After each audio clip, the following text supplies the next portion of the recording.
ठीक है, लिखिए। हेडिंग डालें न्यूट्रॉन। न्यूट्रॉन लिखिए। अच्छा, प्रोटॉन वहाँ तक लिखवा दिए थे। हाँ, प्रोटॉन के आगे ज़रा लिखो। प्रोटॉन एक धनावेशित कण है। प्रोटॉन एक धनावेशित कण है।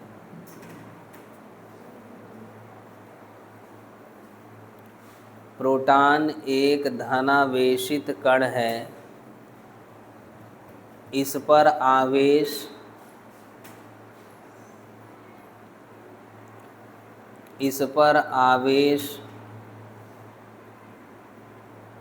इलेक्ट्रॉन के आवेश के जितना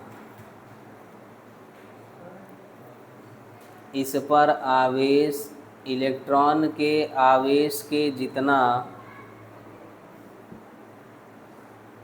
अर्थात इस पर आवेश इलेक्ट्रॉन के आवेश के जितना अर्थात 1.6 गुणे 10 पर माइनस 19 1.6 गुणे 10 पर माइनस 19 कूलाम होता है। 1.6 गुणे 10 पर माइनस 19 कूलाम होता है। कूलाम होता है। हो गया। नीचे लिखें। प्रोटॉन का द्रव्यमान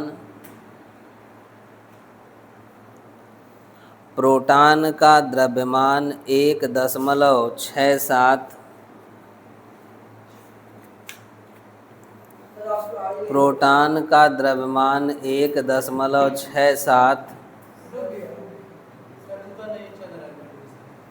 प्रोटॉन का द्रव्यमान 1.67 गुणे 10 पर माइनस 27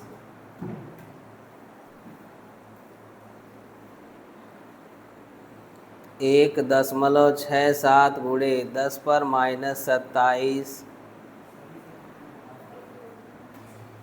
किलोग्राम होता है।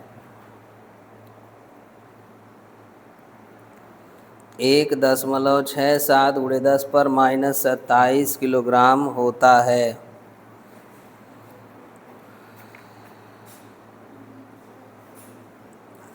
हेडिंग डालें न्यूट्रॉन।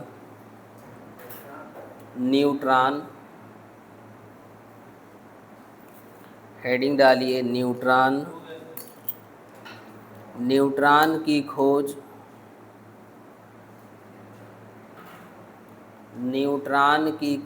चैडविक ने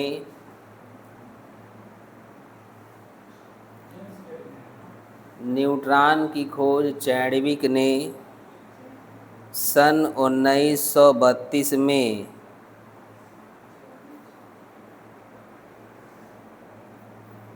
न्यूट्रॉन की खोज चैडविक ने सन 1932 में किया था। 1932 में किया था। इसका द्रव्यमान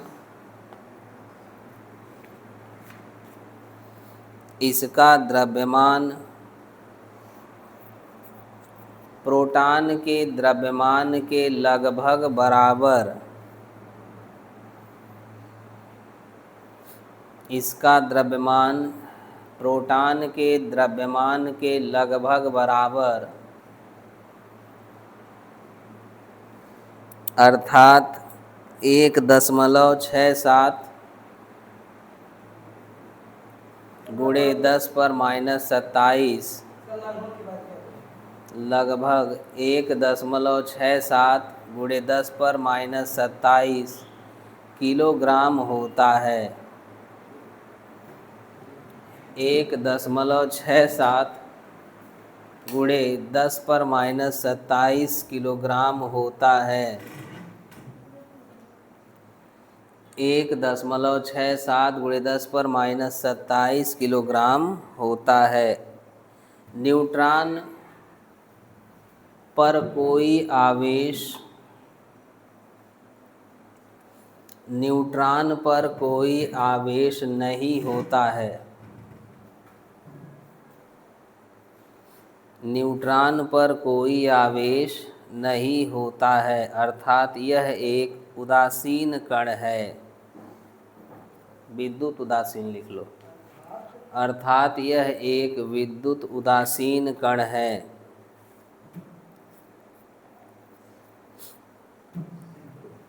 विद्युत उदासीन कण है।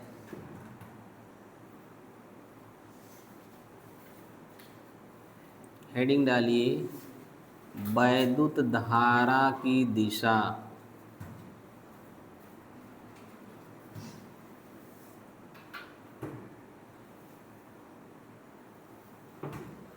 वैद्युत धारा की दिशा, समझो बात को। देखो, हमने कहा कि जब ऐसा होगा कि हम ये कहेंगे कि तारों में विद्युत चल रही है या विद्युत क्या हो रही है, प्रवाहित हो रही है, तो तारों में विद्युत प्रवाहित होने का मतलब क्या है। तो इसमें हमने कहा कि तार में यदि हम ये कहेंगे कि बिजली दौड़ रही है, विद्युत बह रहा है, तो इसका मतलब है कि उसमें इलेक्ट्रॉन्स चल रहे हैं। क्या चल रहे हैं? इलेक्ट्रॉन्स। अब हम ये कहेंगे कि धारा की दिशा किधर होगी, मतलब यदि हम धारा के डायरेक्शन को लेना चाहें कि धारा किस किस दिशा में बह रही है, तो धारा की दिशा क्या होगी। तो इसको समझो, जब हम धारा की दिशा की बात करते हैं तो यदि मान लो कि इलेक्ट्रॉन इधर चल रहा है, ठीक है ना, मान लो ये इलेक्ट्रॉन है, क्या ये इलेक्ट्रॉन, यदि इलेक्ट्रॉन इधर चल रहा है तो धारा जो होगी वो इसके अपोजिट बहेगी। किधर बहेगी? अपोजिट, उल्टे दिशा में। यदि इलेक्ट्रॉन उधर जा रहा है तो धारा इधर आएगी, मतलब हमेशा विपरीत दिशा में। दूसरा है कि मान लो कहीं प्रोटॉन उधर चल रहा हो, ठीक है, तो जो धारा होगी वह भी उसी दिशा में क्या होगी? बहेगी। तो हमेशा याद रखना, क्या याद रखोगे कि जो हमारे पास वैद्युत धारा की दिशा होती है, क्या ले लेना है? यदि पूछा गया कि वैद्युत धारा की दिशा बताइए किधर होगी, तो वैद्युत धारा की दिशा हमेशा इलेक्ट्रॉन के चलने की दिशा के विपरीत और प्रोटॉन के चलने की दिशा में होती है। बात क्लियर हो गया कि यदि इलेक्ट्रॉन दाहिनी ओर जा रहा है तो धारा बाईं ओर बहेगी, यदि इलेक्ट्रॉन बाईं ओर जा रहा है तो धारा दाईं ओर बहेगी, हमेशा उसके उल्टे दिशा में प्रवाह होगा। लेकिन प्रोटॉन के डायरेक्शन में यदि मान लो प्रोटॉन चलता है, हालांकि प्रोटॉन चूँकि नाभिक के भीतर है तो गतिमान नहीं होता है ज़्यादा, तो यदि प्रोटॉन कभी चल दिया, धनावेशित कण यदि चल रहा है, तो उसी की दिशा में धारा जो होगी वो प्रवाहित होगी। याद रहेगा? तो याद हमेशा देना है कि जो हमारे पास धारा की दिशा होगी वह धारा की दिशा इलेक्ट्रॉन के चलने के विपरीत चलती है। किधर चलेगी? इलेक्ट्रॉन के चलने के विपरीत और प्रोटॉन की दिशा में। हो जाएगा? नीचे लिखें, वैद्युत धारा की दिशा, वैद्युत धारा की दिशा इलेक्ट्रॉन के चलने, वैद्युत धारा की दिशा इलेक्ट्रॉन के चलने, वैद्युत धारा की दिशा इलेक्ट्रॉन के चलने के विपरीत दिशा में होती है। इलेक्ट्रॉन के चलने के विपरीत दिशा में होती है और प्रोटॉनों की दिशा में होती है।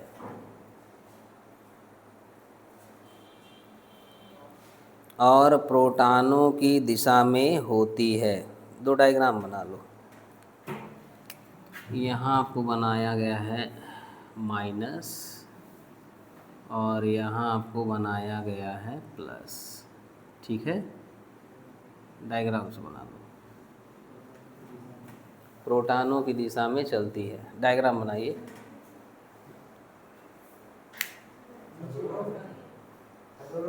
दोनों दोनों दोनों फिगर।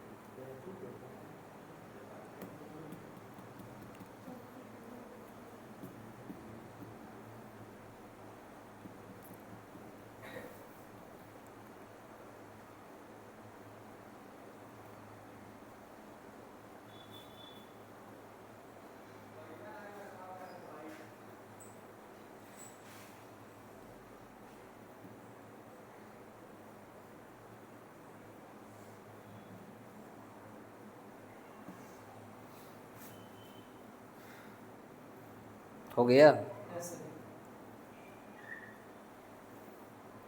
बना लिया? चलिए हेडिंग डालिए। लिखो वैद्युत धारा की तीव्रता। हेडिंग डालें वैद्युत धारा की तीव्रता। मिटा दिया जाए। वैद्युत धारा की तीव्रता।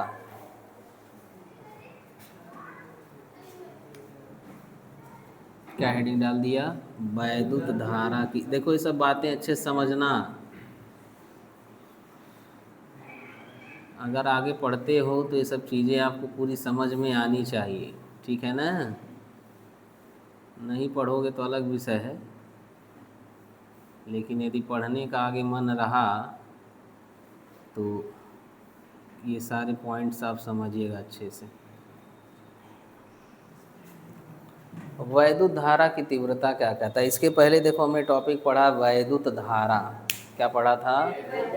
वैद्युत धारा। इसके पहले हमने पढ़ा तो उसमें हमने कहा कि जब दो विपरीत प्रकार के आवेशित पदार्थों को एक दूसरे के संपर्क में लाते हैं या उन्हें हम जोड़ देते हैं आपस में किसी तार के माध्यम से, तो जिस पर इलेक्ट्रॉनों की संख्या ज़्यादा है वहाँ से इलेक्ट्रॉन चलेगा, और जिस पर इलेक्ट्रॉनों की संख्या कम है इलेक्ट्रॉन उसी पर जाएगा। जब इलेक्ट्रॉन चलता है तब हम कहते हैं कि आवेश प्रवाहित हो रहा है, और इसी आवेश प्रवाह को हम क्या कहेंगे? धारा कह देते हैं। क्या कहा जाएगा? इसको हम वैद्युत धारा कहते हैं। अब हमें समझना है वैद्युत धारा की तीव्रता। क्या समझना है? अब हम ये समझेंगे कि वैद्युत धारा की तीव्रता क्या है। अब हमें क्या समझना है? वैद्युत धारा की तीव्रता। अभी क्या समझे हो? वैद्युत धारा। अब क्या समझोगे? वैद्युत धारा की तीव्रता क्या होती, क्या है ये वैद्युत धारा की तीव्रता, इसको समझो। देखो एक डायग्राम हमने सामने दिया, देख रहे हो ना? समझो एक तार है। ये क्या है? तो तार का एक अनुप्रस्थ काट का क्षेत्रफल होगा। दो प्रकार के क्षेत्रफल लिए जाते हैं, अनुदैर्ध्य और एक अनुप्रस्थ। अनुप्रस्थ का मतलब सीधा सीधा ऐसे भाग दिख रहा है ना, जैसे ये सामने वाला आपको वृत्त दिखाई दे रहा होगा, मार्कर को देखो तो ये वाला पोर्शन दिख रहा है ना सामने, तो इसको कहेंगे अनुप्रस्थ है, और सीधा ले लेंगे तो कहेंगे अनुदैर्ध्य है। तो अनुप्रस्थ काट का जब हम क्षेत्रफल लें, क्या लेना है? अनुप्रस्थ काट के क्षेत्रफल में देखिए बीच में एक क्षेत्रफल हमने दिखाया है, ए से दिख रहा है, और उसमें हमने दिखाया कि आवेश Q जो है वो निकल रहा है। तो जब वैद्युत धारा की तीव्रता कहेगा तो इसका मतलब होता है कि आवेश प्रवाह की दर। क्या लेना है? आवेश प्रवाह की दर को हम वैद्युत धारा की तीव्रता कहते हैं। सामान्य भाषा में इसे हम केवल वैद्युत धारा ही कह देते हैं। क्लियर है? फिर एक बार समझ लो कि आवेश प्रवाह की दर को हम वैद्युत धारा की तीव्रता कहते हैं। आवेश प्रवाह की दर का मतलब क्या है? कि कितने समय में कितना आवेश अनुप्रस्थ काट के क्षेत्रफल से होकर के गुजर गया। तो जब हम तीव्रता निकालेंगे तो कहा जाएगा कि आवेश प्रवाह की दर को वैद्युत धारा की तीव्रता कहते हैं। क्या कह दिया जाएगा? एक बार फिर ध्यान दे दो कि आवेश प्रवाह की दर को वैद्युत धारा की तीव्रता कहते हैं। मानो कि t समय में, क्या मान लिया? माना t समय में, कितने समय में? माना t समय में Q आवेश, कितना आवेश, मान लिया कि t समय में q आवेश प्रवाहित होता है। कितना आवेश प्रवाहित हुआ बाबू? मान लीजिए कि माना t समय में q आवेश जो है वो प्रवाहित होता है, तो एकांक समय में जब हम ये कहते हैं कि आवेश की दर क्या है, तो दर का मतलब होता है कि एकांक समय में कितना आवेश बहा। क्या बताना है? एकांक समय में कितना आवेश बहा। तो देखो t समय में कितना आवेश चल रहा है, q आवेश, तो यह कहेंगे वैद्युत धारा या विद्युत धारा, जो भी आप लेना चाहें, विद्युत धारा की तीव्रता। जब यह कहेंगे तो यह होता है प्रवाहित आवेश। क्या होता है?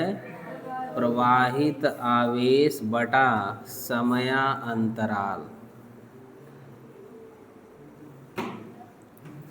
जब हम वैद्युत धारा की तीव्रता कहेंगे तो वैद्युत धारा की तीव्रता का मतलब हो गया प्रवाहित आवेश बटे समयांतराल।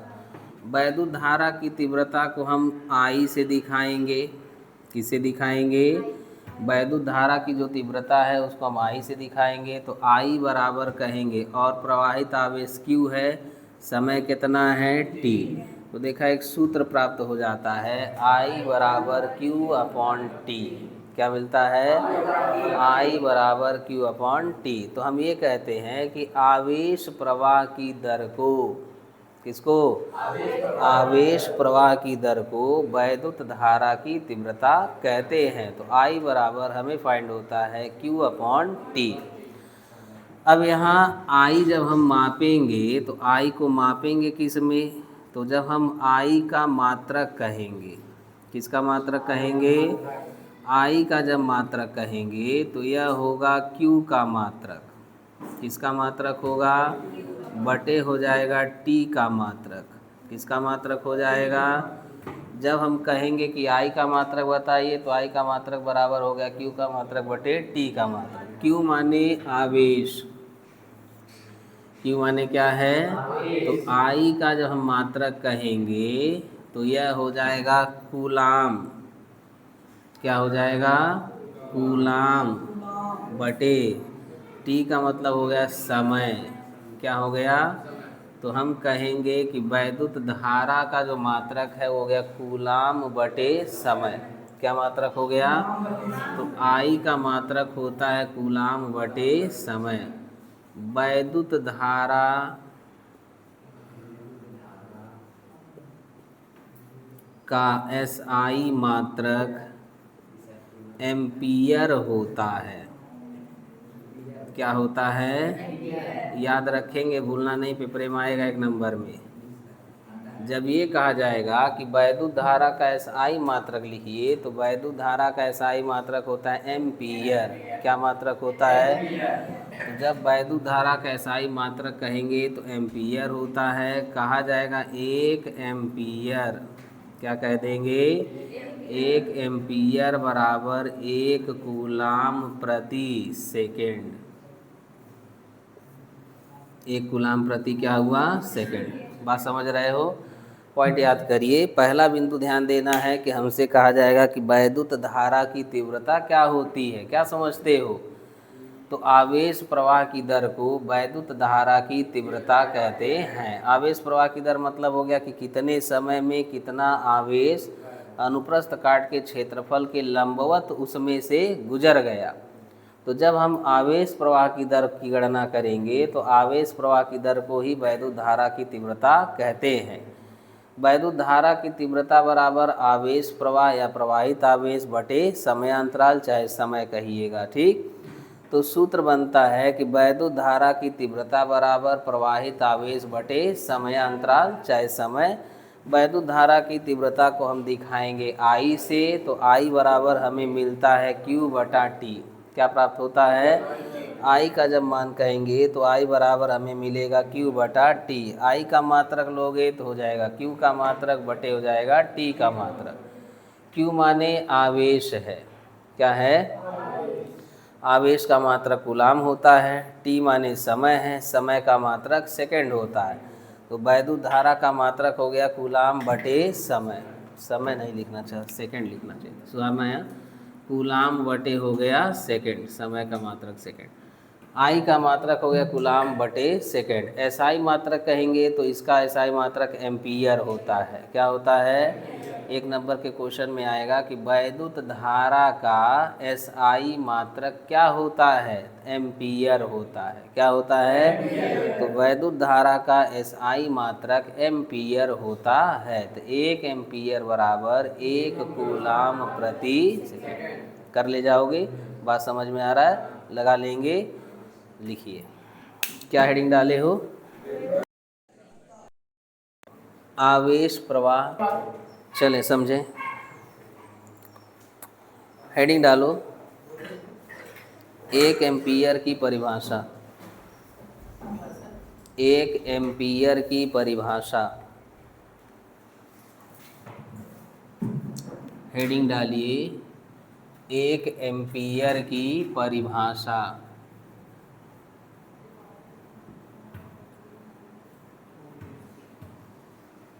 एक एम्पियर की परिभाषा बहुत इम्पॉर्टेंट है, ये भी पेपर में 2 नंबर में आता है। पूछ लेता है कि एम्पियर की परिभाषा लिखिए। क्या पूछ लिया गया? प्रश्न पत्र में आ जाता है, कहा जाता है कि एम्पियर की परिभाषा दें, एम्पियर की परिभाषा लिखें। देखो हमने कहा कि वैद्युत धारा की तीव्रता का जब हम मात्रक कहेंगे तो इसका एसआई मात्रक एम्पियर है। क्या मात्रक है? वैद्युत धारा का जो हमारे पास एसआई मात्रक है वो एम्पियर है। तो 1 एम्पियर बराबर हमें मिलता है 1 कूलाम प्रति सेकेंड। क्या प्राप्त होता है? 1 कूलाम प्रति सेकेंड। ये हमारे पास वैद्युत धारा की तीव्रता का मात्रक है। अब यही समझो, 1 एम्पियर पूछता है कि 1 एम्पियर का डेफिनीशन दीजिए। क्या पूछ लिया? 1 एम्पियर का डेफिनेशन बताओ कि 1 एम्पियर की परिभाषा क्या है। 1 एम्पियर का मतलब होता है कि 1 एम्पियर वह वैद्युत धारा है। ध्यान से बात समझिएगा। कहा जाएगा कि 1 एम्पियर वह वैद्युत धारा है जो निर्वात अथवा वायु में, कहाँ लेना है? निर्वात में अथवा वायु में परस्पर 1 मीटर की दूरी पर, कितना दूरी लेना है? परस्पर 1 मीटर की दूरी पर रखे हुए 2 सीधे समांतर चालक तारों में प्रवाहित होने पर प्रत्येक तार की एकांक लंबाई पर 2 × 10⁻⁷ न्यूटन का आकर्षण अथवा प्रतिकर्षण बल उत्पन्न कर देती है। बात समझ आ रही है? मतलब है कि 1 एम्पियर वह वैद्युत धारा होगी। क्या होना है? 1 एम्पियर वह वैद्युत धारा है जो निर्वात में अथवा वायु में हम 2 समांतर सीधे चालक तारों को लें और उसमें 1 एम्पियर की अगर हम वैद्युत धारा को प्रवाहित कर दें तो प्रत्येक तार के एकांक लंबाई पर 2 × 10⁻⁷ न्यूटन का आकर्षण या प्रतिकर्षण बल उत्पन्न होगा। अभी हम लोग आगे चल के पढ़ेंगे तो उसमें देखा जाएगा कि जब भी हम धारा प्रवाहित करते हैं तो उसके चारों ओर एक चुंबकीय क्षेत्र उत्पन्न हो जाता है। तो जब भी आप वैद्युत धारा को प्रवाहित करोगे 1 एम्पियर की वैद्युत धारा, तो जो 2 तार हैं उन तारों में जब ये धारा बहेगी तो यह तार एक दूसरे को 2 × 10⁻⁷ न्यूटन के बल से या तो आकर्षित करेंगे या तो एक दूसरे को प्रतिकर्षित कर देंगे। तो जो धारा यह काम कर पाती है, इतना बल उत्पन्न कर पाती है, उस धारा का परिमाण ही कहलाता है 1 एम्पियर। क्या एम्पियर कहलाएगा? 1 एम्पियर। बातें क्लियर हो रही हैं? हमेशा ध्यान देना है कि 1 एम्पियर वह वैद्युत धारा है। 1 एम्पियर क्या है? 1 एम्पियर वह वैद्युत धारा है जो निर्वात में या वायु में परस्पर 1 मीटर की दूरी पर रखे हुए 2 समांतर सीधे चालक तारों में प्रवाहित होने पर प्रत्येक तार में 2 × 10⁻⁷ न्यूटन का आकर्षण या प्रतिकर्षण बल उत्पन्न करती है। इस धारा को हम कहेंगे 1 एम्पियर। क्या कह दिया जाएगा? लिखिए, लिखो 1 एम्पियर लिखिए 1 एम्पीयर वह वैद्युत धारा है, 1 एम्पीयर वह वैद्युत धारा है जो निर्वात अथवा वायु में 1 एम्पीयर वह वैद्युत धारा है जो निर्वात अथवा वायु में परस्पर 1 मीटर की दूरी पर रखे, परस्पर 1 मीटर की दूरी पर रखे दो समांतर, परस्पर 1 मीटर की दूरी पर रखे दो समांतर लंबे, कॉमा लगाइएगा, दो समांतर लंबे और सीधे, दो समांतर कामा लंबे और सीधे तारों में प्रवाहित होने पर, सीधे तारों में प्रवाहित होने पर, सीधे तारों में प्रवाहित होने पर प्रत्येक तार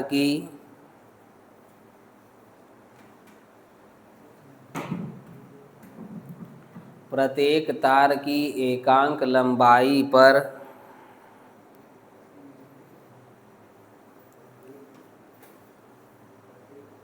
प्रत्येक तार की एकांक लंबाई पर 2 × 10⁻⁷ न्यूटन का 2 × 10⁻⁷ न्यूटन का आकर्षण, 2 × 10⁻⁷ न्यूटन का आकर्षण अथवा प्रतिकर्षण बल, 2 × 10⁻⁷ न्यूटन का आकर्षण अथवा प्रतिकर्षण बल उत्पन्न करती है।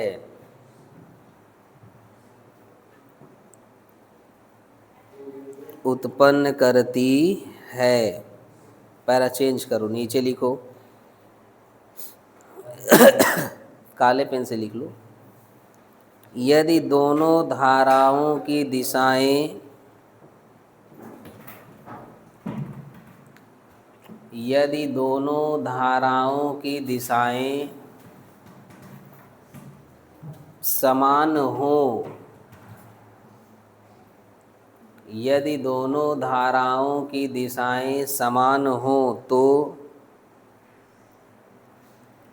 चालकों के बीच आकर्षण बल, तो चालकों के बीच आकर्षण बल, चालकों के बीच आकर्षण बल तथा यदि धाराओं की दिशाएं, चालकों के बीच आकर्षण बल तथा यदि धाराओं की दिशाएं परस्पर विपरीत हों, तथा यदि धाराओं की दिशाएं परस्पर विपरीत हों तो चालकों के बीच प्रतिकर्षण बल उत्पन्न होता है। विपरीत हो तो चालकों के बीच प्रतिकर्षण बल उत्पन्न होता है। चालकों के बीच प्रतिकर्षण बल उत्पन्न होता है। चालकों के बीच प्रतिकर्षण बल उत्पन्न होता है। पॉइंट यहाँ समझना है आप लोग को। हो गया? बोले ध्यान से बात समझो। पॉइंट ये समझो कि आगे चल कर के कक्षा में आप पढ़ेंगे कि हमारे पास 2 चालक तार दिए गए हैं। क्या चालक तार हैं? ध्यान दो, आगे चल के पढ़ा जाएगा कि हमारे पास 2 चालक तार हैं। दोनों चालक तारों में धारा जो बहेगी उनके डायरेक्शन समान हैं। कैसे डायरेक्शन है? समान डायरेक्शन। समान डायरेक्शन कहने का मतलब क्या है कि मान लो ये चालक तार है, ये भी चालक तार है, इसमें धाराएं दोनों समान दिशा में बह रही हैं। किधर बह रही हैं? समान दिशा। तो जब ऐसा होगा कि दोनों चालक तारों में जो धारा बह रही है उसकी दिशा समान होगी तो उनमें आकर्षण होगा। क्या होगा? आकर्षण। और यदि धाराओं की दिशाएं विपरीत हैं, एक में धारा ऊपर जा रही है, एक में धारा नीचे आ रही, ऐसी परिस्थिति आती है तब दोनों में प्रतिकर्षण होता है। कैसा होता है? प्रतिकर्षण। बात समझ गए? याद रखना, भूलना नहीं कि जब हमारे पास दो चालक तार दिए गए हैं, दोनों में धारा की दिशा समान है, धारा की दिशा कैसी है? एक ही डायरेक्शन में फ्लो है, तब दोनों के मध्य आकर्षण होगा। क्या होगा? और यदि विपरीत है तब दोनों के मध्य प्रतिकर्षण बल पाया जाता है। ये प्रयोगों में देखा गया। कर ले जाओगे। ऐसा ही मात्रक हमने लिखवा दिया। हेडिंग डालिए, विद्युत चालक, कुचालक तथा अर्धचालक। विद्युत चालक, कुचालक तथा अर्धचालक। हाँ हाँ, बैटरी से जोड़े जाएंगे। दोनों समान आवेश में ही रहते हैं। चालक तार में धारा कभी ऐसा प्रवाहित होता है, बैटरी से जोड़ते हैं कि धारा होकर ऐसे आए। कैसे आए? ऐसे, इधर से चले, इधर से होकर ऐसे जाए। तो दो चालक तार हो गए ना, एक इधर हो गया, एक इधर हो गया। बढ़े? आगे आएगा, आगे आएगा, फिगर आएगा। विद्युत चालक, सुचालक तथा अर्धचालक।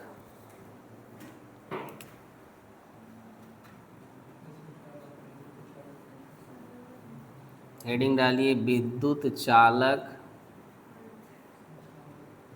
विद्युत चालक, कुचालक, कुचालक तथा अर्धचालक।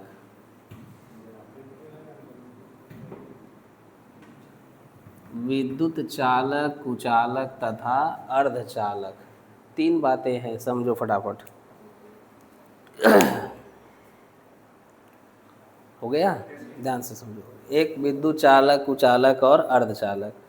देखो, विद्युत चालक में क्या कहता है कि यदि हम कोई ऐसा पदार्थ लें कि जिसमें आवेश एक सिरे से दूसरे सिरे तक प्रवाहित हो जाए, आवेश एक सिरे से दूसरे सिरे तक क्या हो? प्रवाहित हो जाए, तब उसको कहते हैं वो सुचालक है। क्या कहा जाएगा?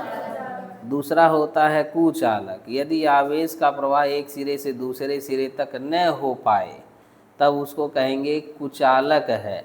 और एक अर्धचालक होता है जो सामान्य अवस्थाओं में तो कुचालक है, माने उसमें धारा नहीं बहेगी, लेकिन विशेष परिस्थितियों में उसमें धारा बहती है। जैसे हमने सिलिकॉन कह दिया, जर्मेनियम कह दिया, आर्सेनिक कह दिया, तो ये सब अर्धचालक होते हैं। कैसे होते हैं? तो 3 पॉइंट्स आपको समझना है। सुचालक माने जिसमें धारा का प्रवाह हो पाता है। क्या हो पाता है?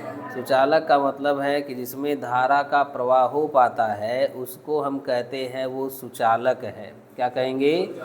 दूसरा है कि जिसमें धारा का प्रवाह नहीं हो पाता है उसको कहते हैं कुचालक है।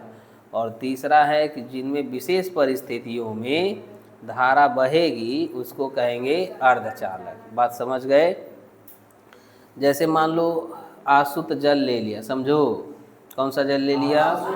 प्योर डिस्टिल्ड वाटर हमने कहा। तो आसुत जल लेते हैं तो उसमें आयनन की मात्रा बहुत कम होती है। लिखवाया था 50 लाख अणुओं में से 1 अणु क्या होगा? टूटेगा।